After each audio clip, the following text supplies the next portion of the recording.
We are now live, so hello web shadowers, welcome to our first summer session. Just to let you know, we will be hosting 1 to 2 sessions a week on Tuesdays and Thursdays in the evenings for our summer semester of web shadowers. We're very excited for what we have coming this summer, and we want to thank you all for attending our first session this evening. My last announcement before we begin is that we are completely finished sending out the spring certificates to everyone who requested and earned theirs. Please remember to email us by 11:59 p.m. EST this Sunday with any concerns about your certificates, as we will not be able to handle disputes after this date.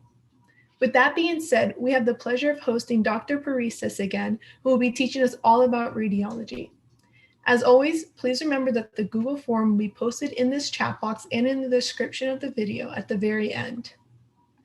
Dr. Parisis, you may start whenever you're ready. All right, well, thank you for having me. Hopefully you guys get some value out of this presentation. It's jam-packed with a bunch of information. I'm basically going to cover the specialty of radiology, talk a little bit about myself, and then kind of end things with clinical cases, talk about artificial intelligence in the field, and show you guys some x-rays, and then wrap things up. So we'll get started. And if you are not following me on Instagram and TikTok quite yet, then go ahead and do that. My handle is listed right here for you all, and feel free to reach out in my DMs, and yeah, please reach out if you have any questions. I remember having a lot of questions when I was a pre-med and a medical student. So we'll get kind of into things, and I'll start off by talking a little bit about myself, and I thought a map might be the best way to do that. So I'm from a small town outside of Sacramento or Stockton in Northern California, close to the Bay Area if you aren't familiar. And then I went to undergrad at the University of California, Santa Cruz, where I majored in molecular cell and developmental biology. And then I took 2 gap years. So in that time, I basically took the MCAT, got my letters of rec, got my application in line, and applied to medical school. So applied to about 30 schools, and I got 2 acceptances. So that was my experience. Your experience may be similar, or it may be different. Then I went to medical school at the Lake Erie College of Osteopathic Medicine in Bradenton, Florida, which is just outside the Tampa Bay area, or Sarasota. And I did first and second year of medical school there. So I did all the preclinical book work, all of the exams, and the crazy studying that we do early on in med school there. And then I went to San Diego because LECOM had a clinical rotation site in San Diego. They had a network of doctors and hospitals in San Diego. And so I completed my 3rd and 4th year clinical rotations there. Afterwards, I ended up matching at the University of Minnesota in Minneapolis for my radiology residency. And I'll be here for another 4 years. And I'm currently at the tail end of my intern year or first year of residency. So some of my hobbies include sports and fitness. I played rugby in college, for example. I also played traditional Greek folk music. And I do a little bit of social media stuff now. So it's been nice to kind of explore Instagram and TikTok and all that good stuff. So it's a little bit about myself. And medical school is kind of like drinking out of a fire hydrant. I think this is the common analogy that people hear about. But the only real way to handle all of the material that is coming at you is to come in from the side each day for little sips, because that's all you can really handle when it's coming at you that fast. So another analogy I really like is that medical school is kind of like eating a stack of pancakes. And we love pancakes. We love what we're learning in med school. It's all super interesting, but you have to do that every day. So you have to eat a stack of pancakes every day, sometimes 3 times a day. So it can get kind of exhausting to eat pancakes for breakfast, lunch, and dinner, as you can imagine. And so medical school is tough. There's a lot of information. You have to, it's a marathon. It's not a sprint. You can't, you have to be mindful of not burning yourself out. So there's also some misconceptions about the field of radiology that hopefully I can help clarify today. So some people think we are like a radio broadcaster, or I don't even know. Some people think we are surgeons. Other people, kids might think that we play video games, and other people think that we just sit in a dark room all day long. So I'll address most of this stuff as we kind of go through this presentation here. So radiologists do a lot of their work in what's called the reading room. And the reading room is a little bit dimmer because we have to see the imaging on our high resolution monitors with more contrast. And so it's easier to do that when the room is dark. So hence this kind of cartoon of radiologists that sleep at night, it's dark. Radiologists during the day, again, it's dark. Of course, we have time to go outside, and many of my co-residents and I, we love going outside and being in nature and doing all that good stuff. So this right here is a X-ray of the very first X-ray ever taken. So this is, I think his last name is Röntgen. I'm probably going to butcher that, but this is his wife's hand, and this is her wedding ring. So I just thought it'd be cool to show kind of very first X-ray and then show some imaging later on in this presentation to kind of compare where we're at now and how far we've come. So this is over 120 years ago, if not longer. So there are a few things about radiology you should know about. So if you don't know what the specialty is, that's okay. It's basically the eye of medicine. So we can basically see inside of people, I guess. So this is kind of what a workstation would look like. It is very close to a computer job. We have these high resolution monitors, kind of like a standing desk, and we have like a dictaphone or like a microphone that we dictate into, and a dictation software that picks up all the medical jargon. And so when a clinician or a surgeon, like a doctor on the front lines, is having a clinical question about patient care, they may order an X-ray or an ultrasound or a CT scan or an MRI or any other sort of radiology study. And so I have some of these listed here. And then we will basically generate a report for them and help them make a diagnosis or get closer to a diagnosis in order to help guide their patient care and basically how to manage this patient and what to do. Do we take them to surgery? Do we not? Do we treat them medically? Do we admit them to the hospital? Or are they healthy enough to follow up as an outpatient, for example? So radiologists basically help the clinicians and the surgeons make decisions for patient care. So we also do a lot of procedures, and I think people don't realize how many procedures radiologists do, and I'll talk a little bit about this later. Types of procedures you will do depends on what fellowship you end up doing after residency. There are certain fellowships that allow you to see more patients in your practice. So I think interventional radiology and breast imaging, those allow for the most patient care and arguably the most procedures in your workflow, if that's what you're looking for. And we also do what's called protocoling, which means helping someone decide what type of study to order and whether to order it with contrast or without contrast, et cetera, and so on. So there's so many different types of studies that can get pretty confusing. We also have to learn about contrast reactions. So some of you may be familiar with contrast, and some people can have allergic or anaphylactic reactions to contrast. So we have to know how to manage that. We also interact a lot with the radiology technologists, and basically these are the people who are taking the x-rays or doing the ultrasound or obtaining the MRI, for example, and helping the patient like go through the CT scanner and kind of talk them through that, basically acquire the images for us. And then we give the report kind of medically what's going on. So we also have to learn about radiation safety. So for example, an X-ray may have as much radiation as flying from San Francisco to New York City 3 times, let's say. And a CT scan may have anywhere from 10 or 100 or 1,000 times that amount of radiation.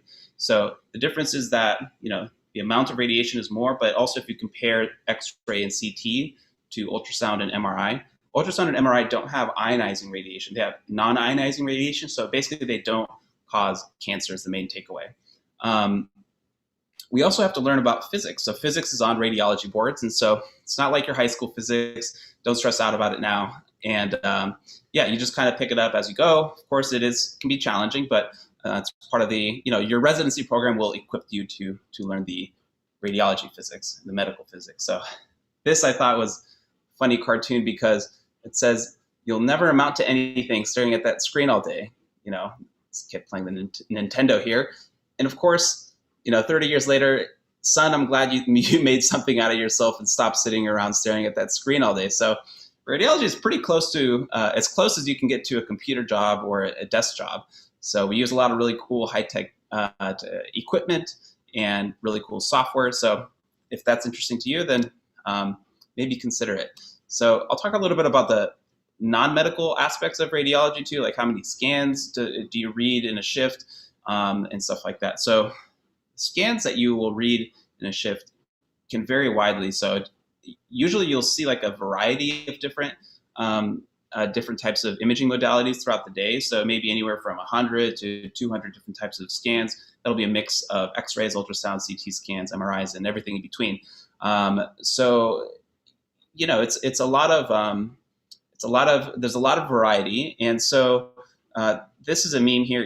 Me at work, damn, I missed that rib fracture. It's like no big deal. Everyone has misses, and it's tough. It's like we read so much that they say if you don't miss something, then you're probably not reading enough. So there's a fine balance between helping a lot of patients and reading enough and having a high volume of output, and also being very thorough and very careful and meticulous. But of course, no one's perfect.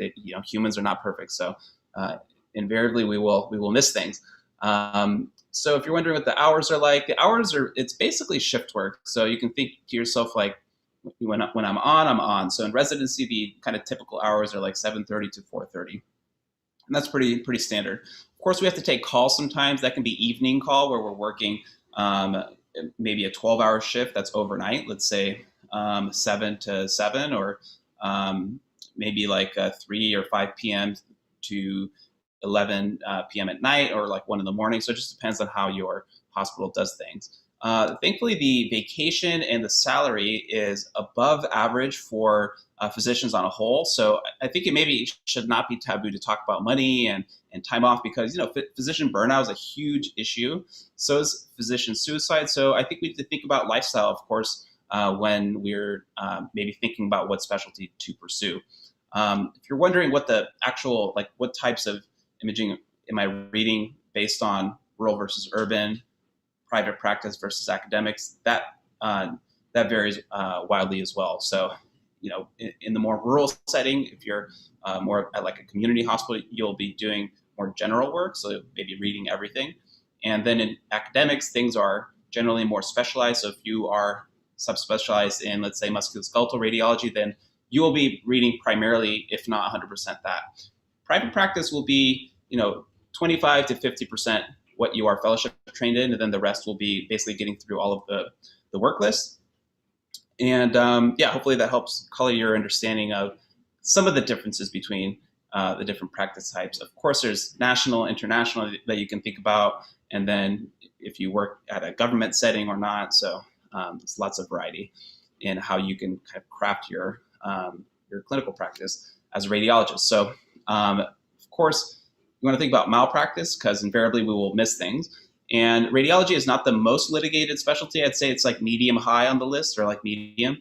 So I think numbers 1 and 2 are plastic surgery and OBGYN. I forget which one's first and which one's second for the most, the most sued or litigious specialties. So some things to think about. So I talked a little bit about vacation just a moment ago. How many weeks of vacation do radiologists take? It wouldn't be uncommon to take more than 6 weeks of vacation, or to have more than 6 weeks. This of course depends on if you're private practice, academics, et cetera, and so on. So work-life balance is, I'd say, good. Moving on to kind of compensation. This is just another survey, I think, from Medscape. So as you can see, radiology is relatively high on this list of whether they feel fairly compensated, and you can kind of go down the list to get a sense for maybe the specialties that don't feel that. Either way, you're going to be very well off as a physician in the end. So as far as like what does a day in the life look like, this is kind of what a day in the life looks like. Physicians in general spend a lot of time at the computer, so this is not, I guess, that unusual.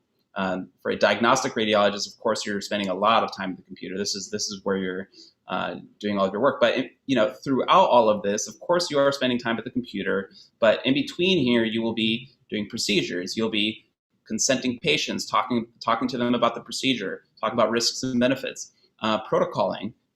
Talking to doctors on the phone and residents on the phone to kind of help them decide which study to order. You also teach the residents throughout the day if you are at an academic center. You can also be doing research. So you might have like one academic day a week where you are basically doing mentorship and doing research. And you might have like a half day of clinic, for example, either in the morning or in the afternoon, if you're an IR doctor or a breast imager, for example. So the, I guess, medical doctor here, as far as like what you're doing, sometimes it feels like you're doing irrelevant stuff on the computer just to satisfy your regulators and the administrators. And then a lot of time is spent waiting, kind of waiting for scans, waiting for labs, waiting for the patient to, come back from where they came from, or for the computer, for specialists to give you the recommendations, et cetera, and so on. And so sometimes, the time that you actually spend at the bedside is kind of the minority. So I feel like radiology is a little different in this because we are a specialty, and so you're kind of like a consultant, and so you're not doing a lot of these activities. For example, it's more like what you're doing is more focused on like the science and anatomy about what's going on. So this is another survey from Medscape, kind of talking about paperwork and administration, kind of what I was talking about before, how much time that we spend per week doing that stuff. And so you can see the hours per week that radiologists generally spend. You can see some of the other specialties that are down here as well. And so it just depends on like what you want to do and what you want kind of out of your work life. So if you're wondering maybe why I chose radiology, I have tons of reasons, and I'll list 5 of them here for you, and we'll kind of go through each one of them. So the first reason is simply because, what you say on the report, like once you dictate the report of what the imaging is telling you, and then that report gets sent into the electronic medical record for other providers and physicians to read, that has a direct impact on patient outcomes and what happens to the patient. And you can think about it this way too: if I can impact 50 or 100 or 200 patients in a day, then you can't really see that many patients. You can't see 100 patients in primary care clinic or in the hospital. It's just like too much. So the impact that you're making is really large, I think, is one way to think about it. I talked about paperwork and administrative stuff.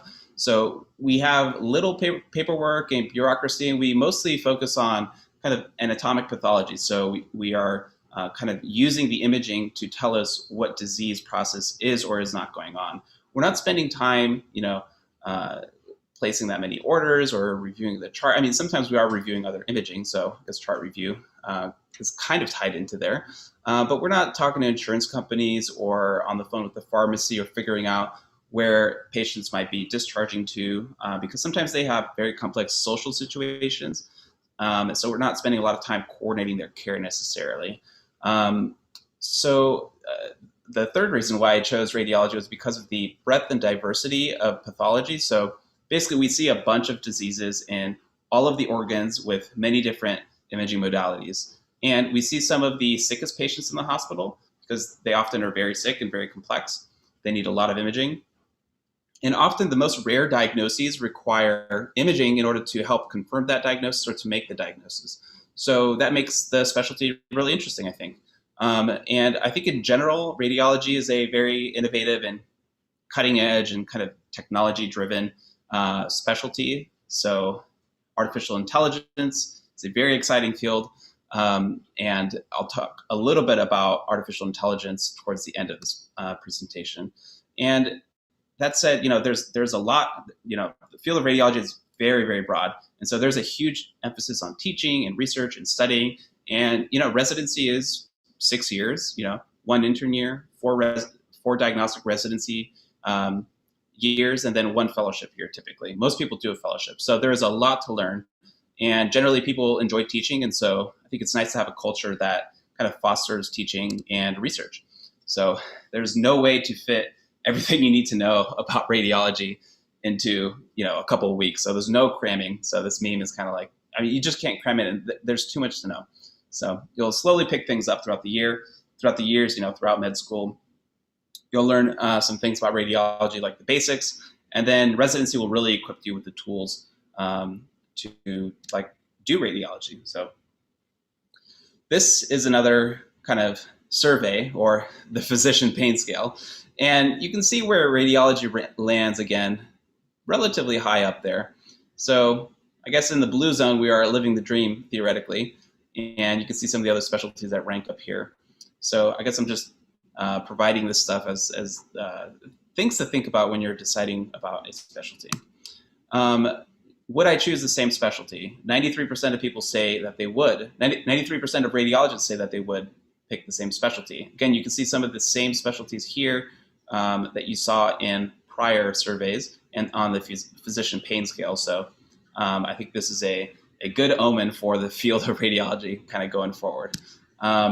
So a few other reasons why I chose the specialty was because I noticed that people would switch into the specialty from other specialties. So I saw people coming into radiology from vascular surgery, orthopedics, internal medicine, psychiatry, so many different specialties. So I thought, okay, something's going on here because people aren't generally switching out of the specialty. So that is a good omen as well.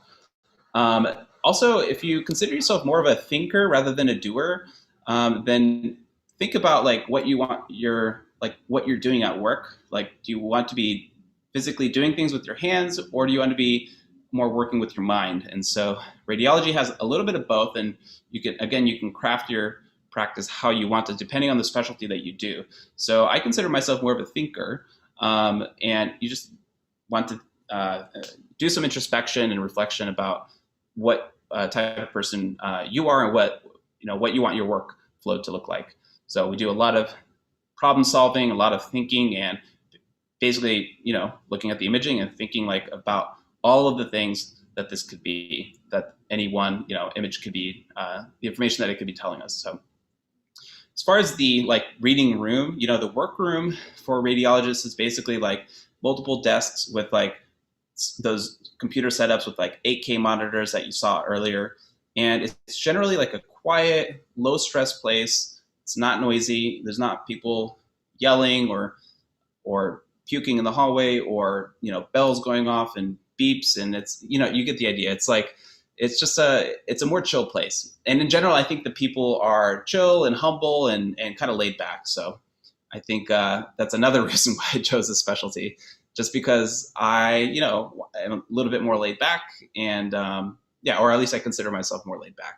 So something you may hear as you kind of go through training is like, imaging is the physical exam of the 21st century. And so sometimes you can't tell what's going on based on talking to the patient or examining the patient. And sometimes you can't talk to the patient because they're sedated or they have a breathing tube or they're, unresponsive, and you just can't really get a good history. And so sometimes you just need to scan them. And so sometimes the this meme is saying, still, let's do an x-ray to be sure that I guess this person is a skeleton. But sometimes you just need to do the x-ray or you need to do the CT scan in order to get the answer that you're looking for to rule out the really bad things that it might be. So a thorough history and physical exam is the core of, internal medicine and medicine in general. So it's very, very important. So, but sometimes the CT scan is like the donut of truth. It has all the answers, and that happens too. And in med school, you learn a lot about the physical exam, and in real practice, sometimes you just need to get the CT scan or the MRI or the X-ray, et cetera, and so on. So it is what it is. So a few more reasons why I talked about why I decided to go into radiology, and then I'll take a pause and look at the chat and see what questions you guys might have. So there are a lot of fellowship options that you can do. So after 1 year of intern year, 4 years of radiology residency, then you do 1 to 2 years of fellowship. There's lots of options. You can do interventional radiology, you can do breast imaging, musculoskeletal radiology, neuroradiology, so stuff with the brain. You can do pediatric radiology, so working with kids. You can also do, what else is there? Abdominal radiology and nuclear medicine. So there are a lot of different ways to practice radiology, and each of those has a little bit more and a little bit less patient interaction and procedures and different types of studies that they look at. So again, there's lots of flexibility in the way that you want to craft your, I guess, your work life, which I think is really, really cool. So radiologists are basically consultants. So it's called, like, some people call them the doctor's doctor, because when doctors have a question, they call the radiologist. Well, when they have a question about the imaging, that is, they will just call the radiologist and ask them what is, basically their opinion and what they think is going on. Or if there's something that they need clarification about, then you just have a conversation about it. So I thought that was a pretty cool position to be in as a radiologist. So another thing is that radiology really lends itself nicely to remote work. So teleradiology is big, so you can work, and read your X-rays from home in your underwear if that's what you're interested in. And it's the closest thing, again, that you can get to a computer or a desk job. So in general, it is shift work. So when you're done for the day, you're done for the day. And I feel like we do have work-life balance in this specialty. It's not to say radiologists aren't burned out, but you also want to think about what can I do when I'm 50, when I'm 55 and 60, 65. Can I do this like if I have to work a few more years after my retirement age or whatever? So just think about career longevity, right? So hopefully these questions are, stimulating some thought for you guys. And yeah, so the one exception to shift work is interventional radiology, because it is, you basically have to take call from home. And so you might have a pager, or basically you'll just need to be available to answer the phone and figure out, like, do I need to go into the hospital to take care of an emergency or not? So interventional radiology is the exception to kind of shift work. All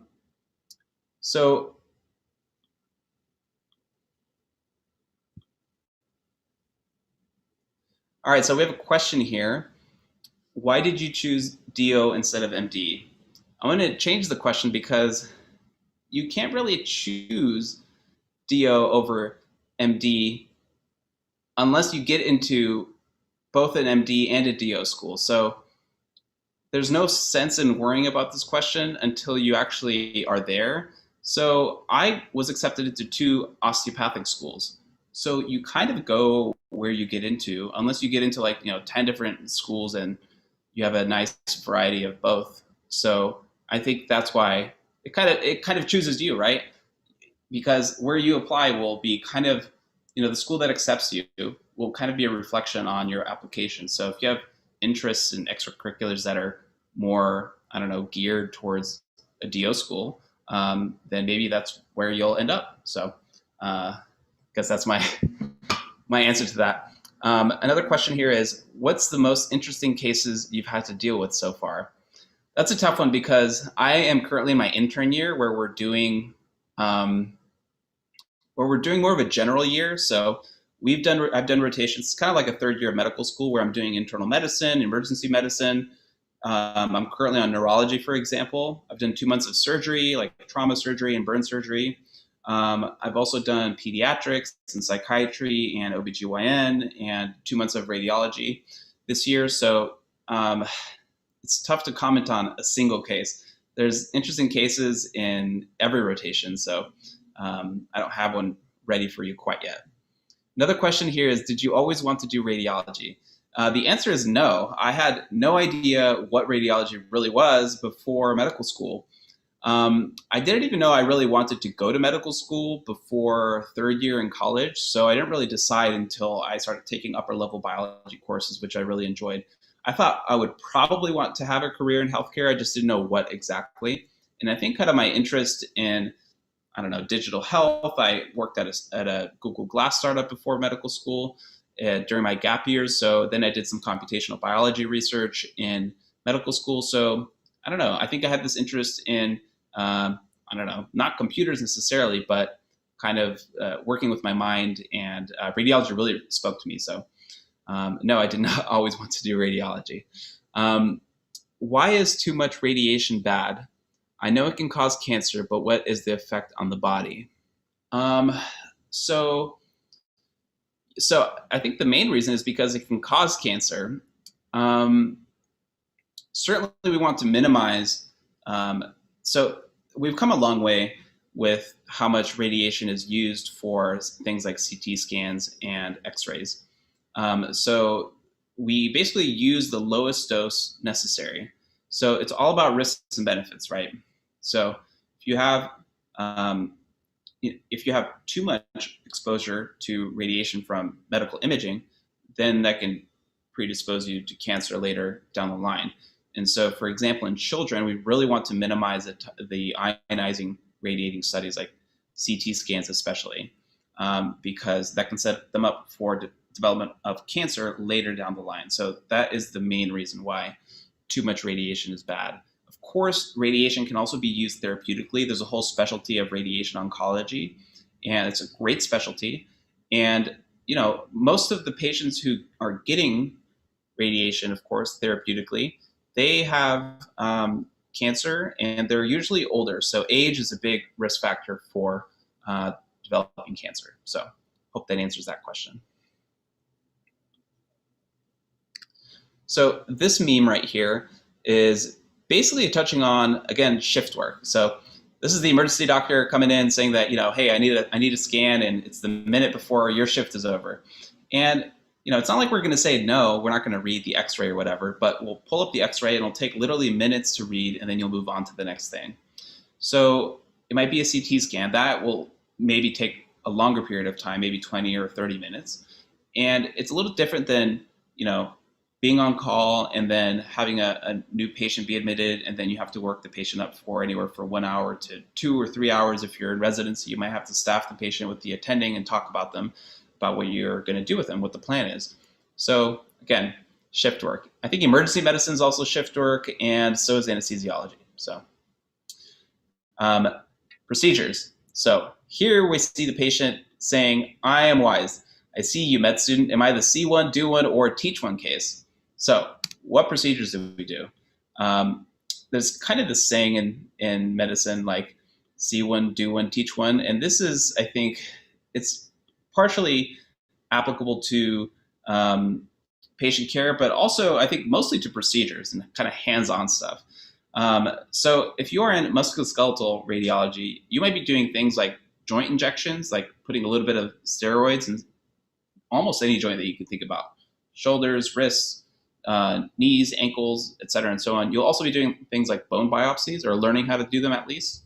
If you're in neuroradiology, you might be doing a procedure called a lumbar puncture to get a sample from the cerebral spinal fluid, basically the fluid that coats the spinal cord and the brain. And this can tell you about things like meningitis, so infectious causes of the patient's condition, or even autoimmune and inflammatory causes of the patient's current state. So if you are in pediatric radiology, then you'll be doing what's called a intussusception reduction, which is basically where you're using an ultrasound to reduce a child's intestine, because sometimes the intestine can get tangled, and the way it can tangle, it can get telescoped on itself. And so that can be really dangerous.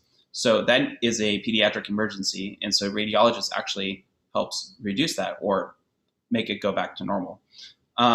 So if you're in abdominal imaging, if you're an abdominal radiologist, you might be doing something called an abscess drain, where you can use like a CT scan to place a tube and drain a abscess, which is like a small pocket of infected material in the abdomen. If you're in breast imaging, you'll be doing a lot of ultrasound guided biopsies. So you'll be using an ultrasound and then basically putting a needle and then getting a biopsy of the suspicious lesion to rule in or rule out breast cancer, and kind of help the patient. And you also help the patient. You talk to the patient through the procedure. You educate them about breast cancer, et cetera, and so on. So there's a lot of patient care in breast imaging and a lot of clinic time too. In interventional radiology, I think it's super unique because it's a very new specialty. They do over 200 procedures. I think this is super unique because even in surgery, once you finish surgery residency, you'll be doing a handful of different types of surgeries. It will not be 200 different types of surgeries. Here's a list of some of those here. I won't go through all of them because this isn't necessarily an IR presentation, but just know that you can get to interventional radiology through a diagnostic radiology pathway. There's multiple different pathways to get to IR. So if you like procedures, you like working with your hands, you like using wires and tubes and catheters and stents to do basically minimally invasive surgery is basically what it is, using radiology, using a live x-ray in real time to know exactly where you're going, exactly where you're putting a needle, for example, then you should do interventional radiology. But at the same time, if you don't want to do that all the time or a majority of your time, at least 50% of your time, if not 70 to 90% of your time as an attending, then maybe think about not doing that because other specialties also have procedures. So um, I'll talk a little bit about residency here. So I'm currently in my intern year. There's three types of main first years that you can do. I'm doing a transitional year. There's also an internal medicine year and a general surgery year that you can do. And then a transitional year is kind of a mix of both of these, of medicine and surgery. After that, you do 4 years of diagnostic radiology residency. And at that point, you're a PGY2 or postgrad year 2 resident through PGY5, so postgrad year 5. So you're 5 years out of med school at the end of that. Then you apply for fellowship. And these are many of the fellowships that you can do. The exception to the 1 year length is neurointerventional radiology, where you're kind of like a minimally invasive neurosurgeon. So it's a really cool specialty. So it's very unique because you're taking 24-hour stroke call often. So and there's multiple different ways to get to interventional radiology. You can directly apply to it right at the end of med school. You can do what's called early specialization in interventional radiology, where you start off as a diagnostic resident and then you switch into interventional radiology in the middle of residency. Or you can do 5 years of diagnostic radiology and then like a 2 year fellowship. So those are the three ways that I am aware of how to be an IR doctor. And so it's basically 6 to 7 years after medical school, or 14 years total after high school. So in residency, you'll be pulling up the imaging, giving your dictation, and then staff out with the attending, and they'll go over the report. So, they might say, good job, you really nailed the diagnosis. It's like, oh, thank you, Dr. Rad. And then it's like, I'm going to make some minor changes and finalize it. And then they're going to go through it and like change a whole bunch of things, or maybe change nothing if you really nailed it. So residency is tough. It's a steep learning curve. And that's all I'll say about that for now. So what about artificial intelligence? So I think Dr. Cellini is a fantastic interventional radiologist who is on YouTube. He made a really nice video about this topic. So people have been talking about AI and how it's going to replace doctors since I think 1976. There's a paper in the New England Journal of Medicine that talked about how hospitalists or internal medicine doctors will be replaced by computer algorithms, and that certainly hasn't happened yet. So it's super exciting. It's a super exciting field of research. It's actually kind of already here. We have it already for EKGs or electrocardiograms. We also have it in mammography or mammograms, where the tool is called computer-aided diagnosis. And I think if you ask most breast imagers, they will say it's really not that great. And if you ask, people like cardiologists or emergency medicine doctors who review EKGs all the time, they'll tell you it's not, they don't necessarily trust it. So I've listed here some of the hurdles and challenges of implementing AI. There are so many. The first is bias. Humans are inherently biased, and we have our biases built into the algorithms when we build them. How is the algorithm going to explain how it came to a certain conclusion? It's kind of like a black box, right? You can't ask it how you came to that conclusion. You can ask certainly a radiologist how they came to a conclusion of a certain diagnosis. Of course, there's reproducibility. This is a big issue in science in general. Who's going to oversee it? Of course, software can get hacked and can have glitches. How actually implemented as a software tool in the existing kind of software that exists that radiologists use? Who's going to own the data? Of course, is this even clinically relevant? Just because they can see more pixels or more voxels doesn't mean that the algorithm is better or that it's even clinically relevant. Because the patient might not even be here for a certain complaint. So sometimes you incidentally find things on imaging. So there's always context to think about. Of course, a chest X-ray in the United States will have a differential diagnosis that a radiologist will think about versus a chest X-ray in another country where, let's say, tuberculosis is much more common. So you have to, the same algorithm won't be able to be used for each hospital or even each state or even each country. So there's a lot of factors to think about. Artifact is kind of this, when a patient has like metal and like you get kind of this really bright light and it kind of distorts the imaging. So you have to control for. Inevitably, there's probably going to be an imperfect X-ray or an imperfect CT scan, and so is the algorithm going to be able to think on its feet and consider this abnormal when it's really not, for example? And same thing holds for post-surgical changes. Sometimes surgical patients can have procedures that really or surgeries that really change their anatomy, and so the algorithms might get thrown off by that. So again, if you know what the surgery is as a radiologist, because you've had kind of a clinical background and clinical training, then you maybe will be less likely to get tripped up about that. And I think there's other use cases for AI already. You can do things like scheduling, triaging studies, like, hey, is this like a head bleed that needs to go up the list really fast and be read emergently or urgently?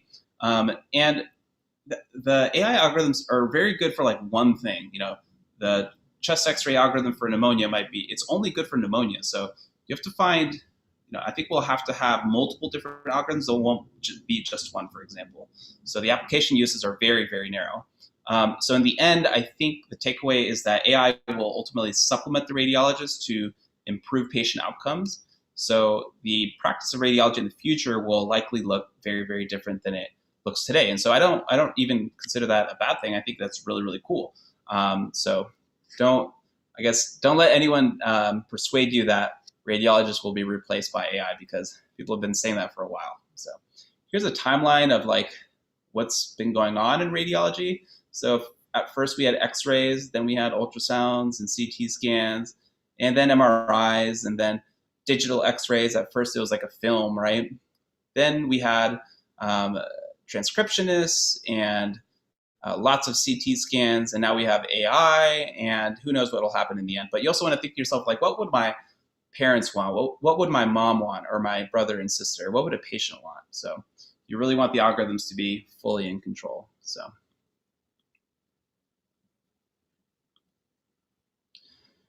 another thing to think about is liability. So the algorithm might say, I'm being sued for a misdiagnosis. What do I do now? The robot is confused.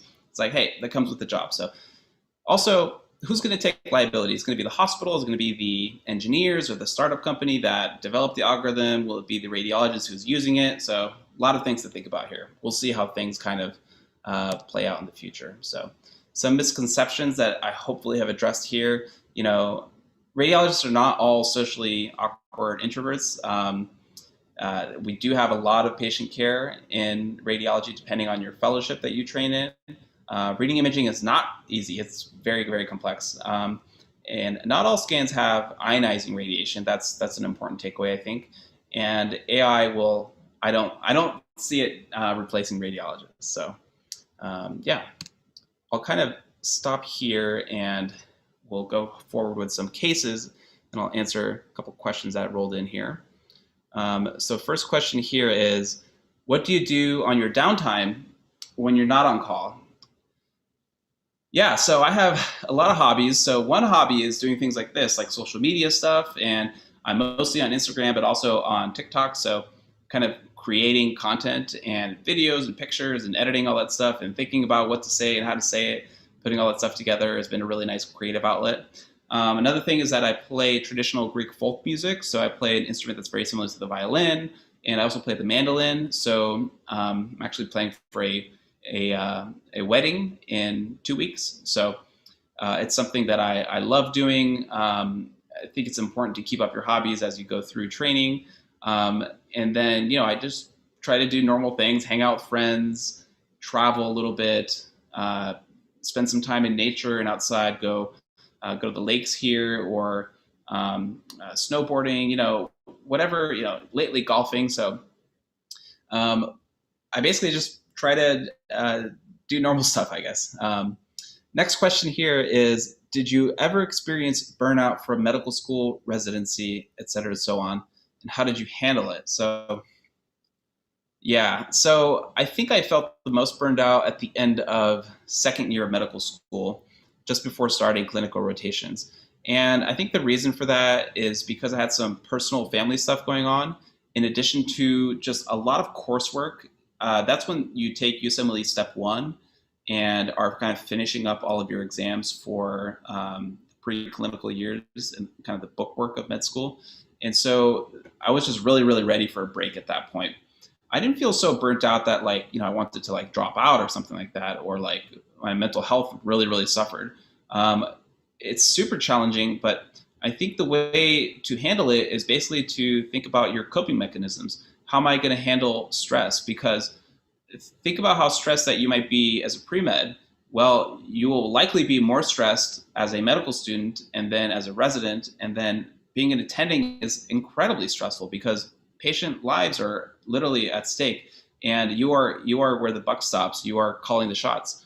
So it's not like things get any easier down the road, but the way we handle things and the skills that we have to handle burnout and stress and general difficulties, I think, is the way to handle it. And that looks different for every person.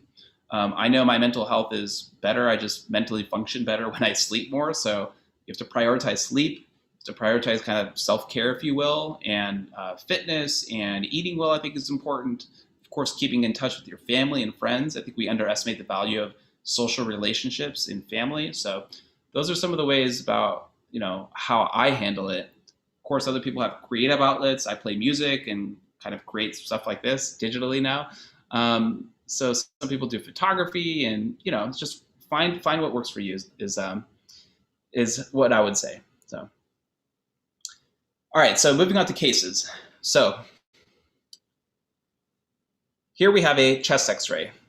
All of the anatomy here is labeled nicely for you, and we'll go through it together shortly. So just to get oriented, so this is the left side and this is the right side.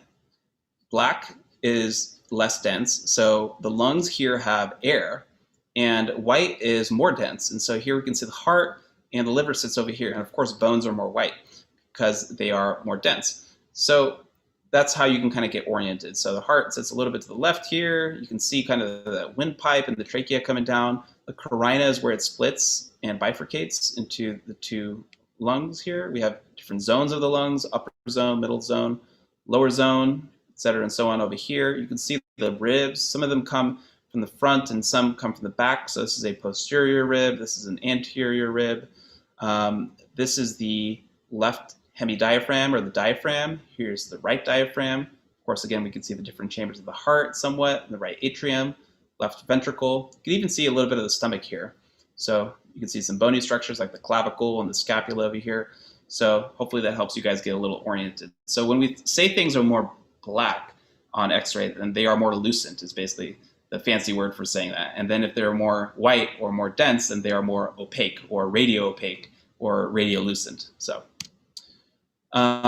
again, this is just an anatomical overlay. I would really encourage you guys to check out the radiology guy here. Fantastic, fantastic Instagram page with all of these really beautiful overlays. You can see all the same anatomy here. There's tons of vessels kind of coursing through this entire area.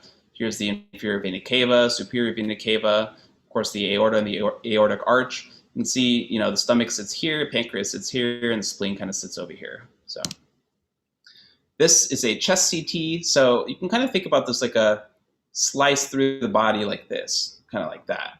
So there's different planes that we can slice through the body and take a look. So this is similar to what we have seen here and here. So this is a chest CT, and you can see it's a little bit different. So a CT is a little bit different than an X-ray, right? You can see a little bit more spatial separation. You can kind of see the organs a little bit better. See the liver here, stomach, diaphragm, a lot of the same organs, right? The spleen over here. Again, this is left and this is right. You can see the lungs and all the vessels, the pulmonary vessels, the lung vessels. See the aorta coursing through here, the windpipe, the trachea, carina, and the bronchi, left bronchus, right bronchus, and the atrium, of course, is part of the heart. So here we have the esophagus, and this is a fantastic Instagram account, The Radiologist. So many, this account has tons of like quizzes and like these beautiful anatomical overlays. So definitely encourage you to check that out. So on to our first case here. So this is just going to be a chest X-ray. I'll kind of describe clinically what's going on with the patient, and then we'll stop to think about maybe what's going on with them. So this is a 65-year-old female. She has a past medical history of COPD, or chronic obstructive pulmonary disease. And this is typically caused by smoking. So lung disease is the take home. So She is presenting with fever, shortness of breath, problems breathing, and coughing up sputum or mucus. And that mucus is green in color. And when you start talking to her, she tells you that when she takes a deep breath in, it hurts. And so we call that pleuritic chest pain.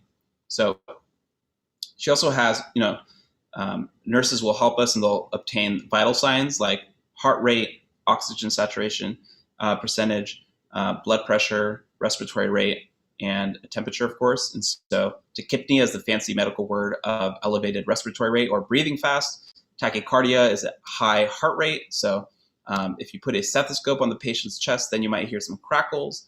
If you get a CBC or a complete blood count, like a lab, like draw some blood basically and take a look at that, the leukocytes or the white blood cells might be elevated, and that's called a leukocytosis and is often a sign of infection or inflammation. So let me know in the chat here what you guys think the differential diagnosis might be for the patient based on labs, physical exam, the interview, the review of the vital signs, why they came in, their chief complaint.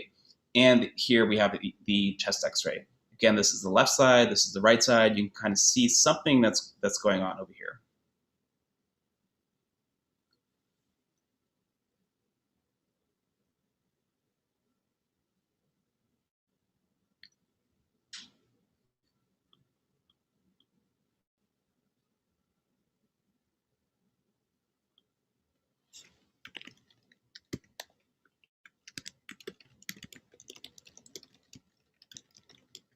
Nice. So someone said pneumonia. Perfect. Exactly. So this is definitely a bacterial pneumonia. Good job. Nailed it. So the way we would describe it ultimately is a right lower lobe opacity. So again, opacity, it's opaque, it's more dense. This is in the right lower lobe, and this is consistent with a bacterial pneumonia. So awesome. So the treatment might be something like antibiotics, for example. Speaking of pneumonias, this is a COVID pneumonia. So I post about COVID on my Instagram a good amount, and this is a CT scan of the chest. Some of the findings that we can see on chest CT with COVID pneumonia is what's called peripheral ground glass opacities, which are this stuff right here, and some vascular dilation, so dilation of blood vessels here, and some consolidation of the lung here. So that stuff is not normal. That is not good. Basically, just junk in the lungs. These are basically kind of non-specific signs of pneumonia. When you are getting a chest x-ray, we saw one that's frontwards and forwards, or frontwards and backwards, so AP or PA, so anteroposterior. It's also super important to get a side view. We'll see why in a little bit. So in radiology, they say if you have one view, then you have no views, because you need two views to really see what's going on. Because sometimes things can sit behind the sternum or behind the heart, and it's hard to see that based on one view. You can see here in this image here, this lion, like why you might get tripped up if you're only seeing things from one view. So again, things can hide behind the sternum. This is a lateral or side view, and things can hide behind all of these blood vessels and the heart here. So of course, this is the spine, and again, the same anatomy that we saw before. So again, another reason why radiologists always want two views. So we always want frontwards and backwards and then a side view. So, all right, next case, we'll go through these relatively quickly. This is a 58-year-old male, history of coronary artery disease, which means heart disease, and also presenting with shortness of breath or dyspnea or difficulty breathing. And this patient has something called orthopnea, which means that he's requiring pillows to sit up at night in bed because he's having a hard time breathing, and it's more comfortable when he's sitting upright in bed. So his respiratory rate is 30 breaths per minute. That would be elevated, so we might call it tachypnea. His saturation of oxygen is 90%. That is maybe not where we would ideally have it. Ideally, we would have it like over 95%, for example. If you put a stethoscope onto his lungs or on his chest, you might hear what's called rales throughout the lung fields. If you decide to order some blood work, you might order what's called a brain natriuretic peptide, and that's called a BNP. And this is very specific for a diagnosis that we will talk about in just a moment. So let me know in the chat here what you guys think the differential diagnosis, and we'll talk about it in just a moment.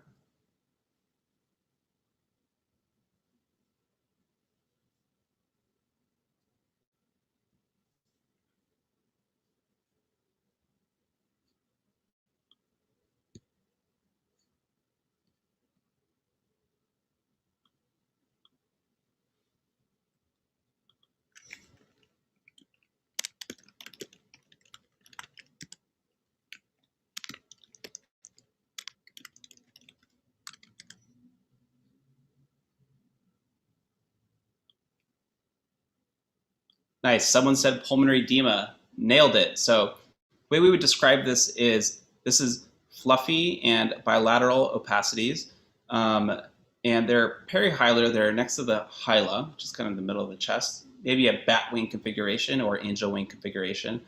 And this is all consistent with pulmonary alveolar edema secondary to congestive heart failure. So this is all due to heart failure. And so if you might think to yourself, what might the treatment be? Like right now, if this patient's in the emergency department, they might give them some IV diuretics like IV Lasix or furosemide, which some of you may have heard about. So nice work. So when you are reviewing x-rays, you always want to look at the prior. So this is a funny meme from The Office. Corporate needs you to find the differences between this picture and that picture. And Pam here is saying that they're the same picture. So you always want to look at any changes between a prior image and what you're currently looking at. So just a pro tip. Sometimes you'll see metal objects. So what they're looking at here is this right here. Sometimes you'll see surgery clips or sternotomy wires if the chest was cracked open, or if the gallbladder was taken out, for example, there'll be surgical clips left in there. So this surgical hardware is these are just bra straps. So sometimes you'll see something as simple as something that's attached to patient's clothing, like a bra strap. I'll just go through some more radiology and just anatomy here, and some of the so you guys can get a sampling of the types of studies that we see. So this is, of course, a hand X-ray. This is a cervical spine X-ray or radiograph. So X-ray and radiograph are the same thing. You can see again the vertebrae here. This is a shoulder X-ray. You can see that there's blood vessels and, of course, nerves that course all the way through here, but they're not necessarily labeled. So we have to basically know all of this anatomy in our mind when we're reading all of this. So this would be an elbow, of course. You can see the humerus coming down here, and then the ulna and the radius. This is the olecranon of the ulna, and then, of course, there's blood vessels again and nerves that come through here. This would be an example of what breast cancer might look like. Again, that same radiology guy. Instagram page, really fantastic page. You can see more anatomy labeled here. This is the axilla or the armpit, pec muscle, the heart's over here. We can also do ultrasounds of the abdomen. We can take a look at the liver to see if a patient has fatty liver disease. We can take a look at the gallbladder to see if the patient has gallstones, for example, or even take a look at the kidneys to see if the patient has hydronephrosis or kind of water in the kidney, like a swollen kidney, for example. This is a CT of the abdomen. This is again, a CT of the abdomen. So this is a liver, and then you see the right kidney. So all the anatomy is really nicely separated here for us. Spleen, stomach, we saw some of this earlier.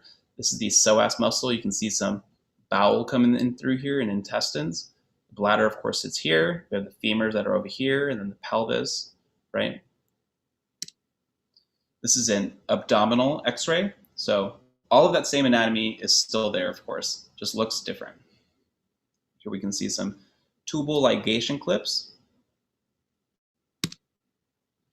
This would be a axial CT, the anatomy labeled really nicely. We can see the gallbladder really nicely here. Of course, it's colored in for us, but you can see the gallbladder here as well. You can see the pancreas kind of coursing here, spleen, kidney, of course, vertebral body here, paraspinal musculature here, and then all of the ribs coming through.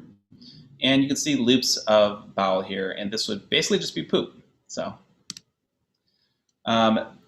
again, just another abdominal CT. again, a lot of the same anatomy here, just looks a little bit different because of the overlay.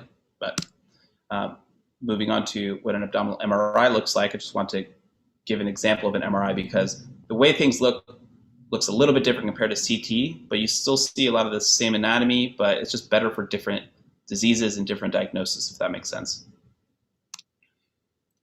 This would be a pelvic MRI, so we're moving a little bit farther down. This is where a prostate gland might sit. Here's the bladder, femur. This is the neck of the femur. This is the head of the femur, and all of this musculature, gluteus maximus, of course. And this would be a kind of pelvic X-ray. So see the bladder kind of would sit there, and then loops of bowel would sit here. And see the pelvis bones here, pubic symphysis, of course, femur. And sometimes patients have things placed in uncomfortable places. So let me know in the chat here what you guys think that this might be. And yeah, we'll talk about it.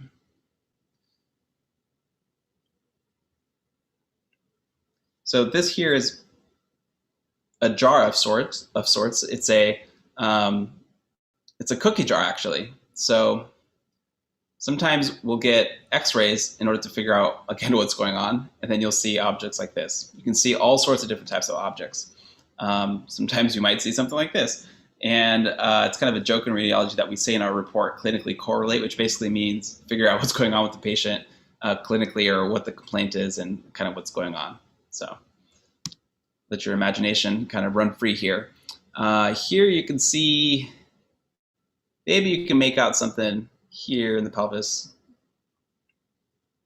And this is a meme, just a funny meme from this hilarious radiology meme Instagram page at This Rad Life, saying, in the report say, correlate with the rectal exam and the impression.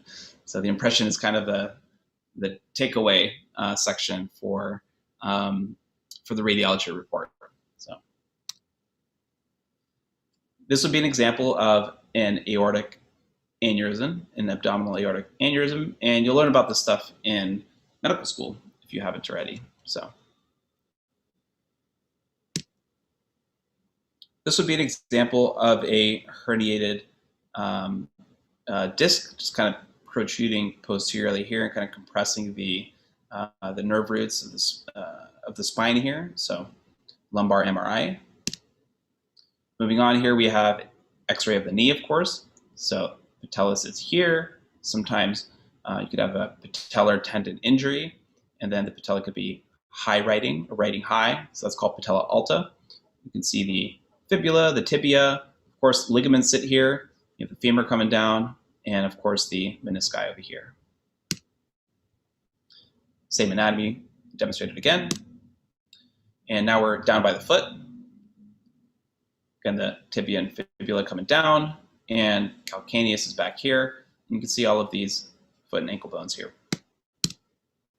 So whenever a patient says, or whenever you hear someone saying that I fractured something, then just know, I guess, that it is the same thing as a bone being broken. So a broken bone is the same thing as a fracture, and vice versa. So sometimes patients don't always know that. So it's important to know, when you tell a patient the bone's broken, you can also tell them that it's fractured, and they may or may not know that. So moving on to the brain here, see a lot of the same anatomy over here. So this is the frontal lobe, parietal lobe, corpus callosum kind of connects the two hemispheres of the brain. See the lateral ventricle here, thalamus, pituitary gland, midbrain, pons, medulla, and of course spinal cord here. See the occipital lobe and the cerebellum, which looks a little different from these lobes. All right, a couple quick cases for you guys. So this patient is a 45-year-old male. We have an axial CT scan here. And this is a non-con CT, so no contrast is used. And they have a history of head trauma. Maybe they fell, maybe they slipped on ice and hit their head. Maybe they were assaulted, for example. And they have a lenticular shape or lens-shaped lesion here. And this is hyperintense, so it's more intense than this, for example. And it's in the left frontal region. And we can also see a fracture of the left parietal bone right here. And so you have to think to yourself, what what might this be? And so at the top of our differential would be something called an epidural hematoma, or a blood collection sitting on top of the dura. And the brain, it basically has layers that encase it. And so we have the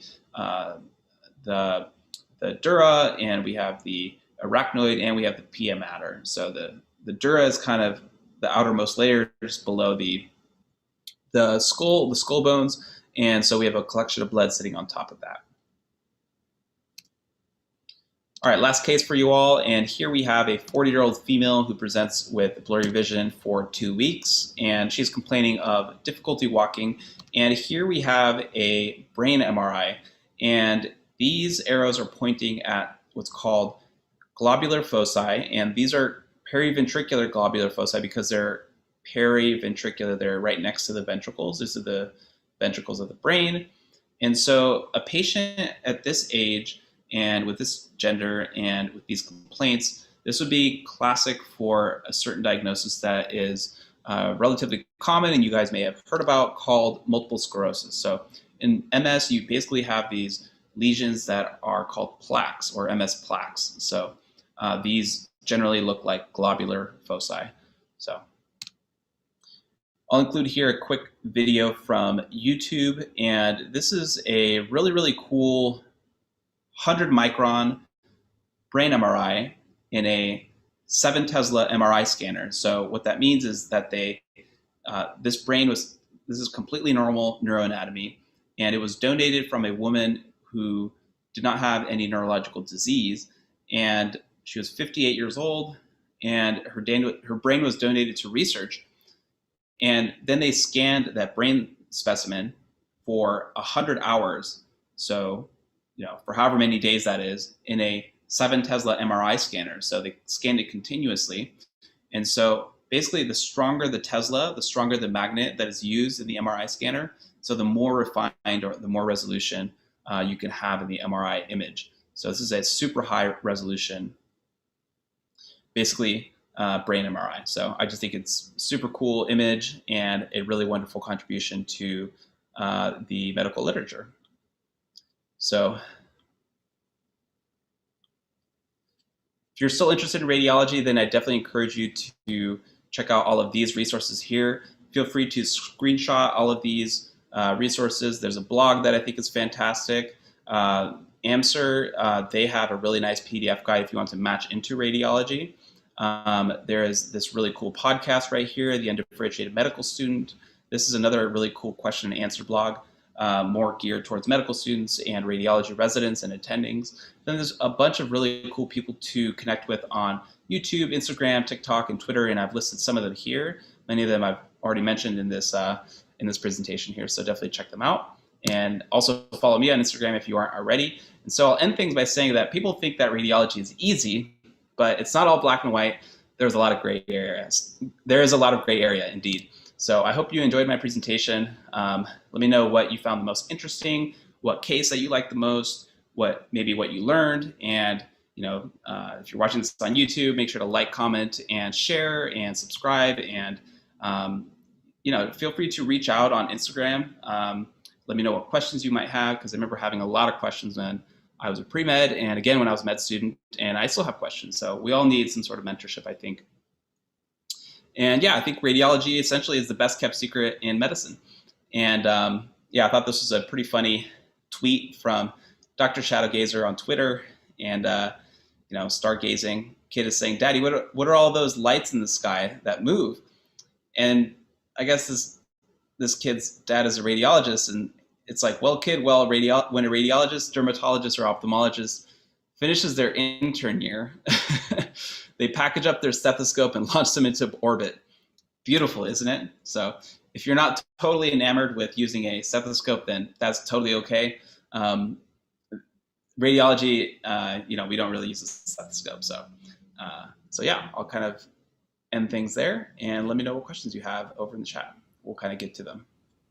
Thank you so much, Dr. Parisis, for presenting to our web shadowers and for showing all the memes and images. It made the session super informative and interesting, and so it was an honor to have you again. Everyone, please make sure you check out his socials to learn more from him. His Instagram and TikTok is at Dr. Parisis. Awesome. Well, good luck. Thanks for having me. It's very flattering. Yeah, we'll take it from there. Thank you so much again. And just to let you all know, I've just posted the link to the Google form in the chat, and it'll also be in the description of this video, so please fill it out within the next 30 minutes.